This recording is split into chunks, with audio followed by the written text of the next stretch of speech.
Alright,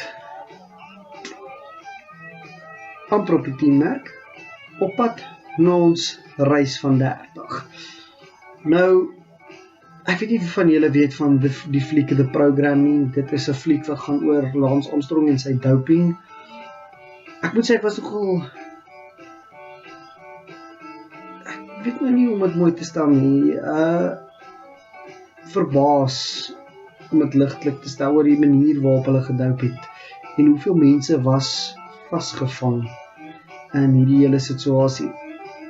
Daar is nie plek vir doping in enige sport nie. En dis hoekom ek ook glo dat as jy wil betrokke raak by sport, wees verseker dat die atleet wat jy borg betroubaar is en dat jy op 'n gereelde basis weet presies wat in sy oefenregime of so aangaan. Dis moeilik om sulke goed te weet. Ek bedoel, daar is spelers, en selfs in Waarskikap is daar spelers al gevang, pikke, tikkies, en dis hartseer, want hierdie jong atlete is besig om sy lewe weg te gooi. Vir wat? Hoekom doop jy? Ek het al ooit gewonder, sê nou maar, die ouens herken, luister, soos Radio Rap sê, en ek gaan net soets, ek is Gielie en ek gif. Kom kry jy nie 'n span wat ouens is wat net, byvoorbeeld, weet band substances, onvanpaste middels gebruik om hulle te verbeter in hulle sport nie. Kom kry jy nie 'n span wat daai ouens bevat en dan 'n span wat skoon is in die sin van weet hy gebruik supplements en so, maar goed wat nie skadelik is. En dan kyk jy hoe hierdie twee spanne teen mekaar vergelyk. Dit is altyd vir my interessant om te sien hoe gaan die twee spanne teen mekaar opweeg. En dis wat nogal uit die program vir my gewys het is, was dit alles die moeite werd? Lance Armstrong 7 keer die toer gewen, al 7 keer gedoop.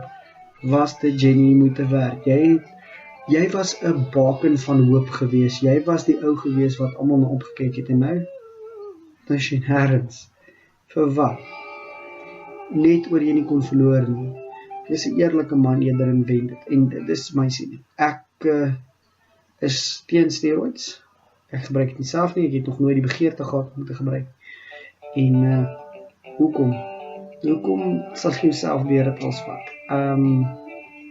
Vir wat? So die van julle wat daar buite is en kyk,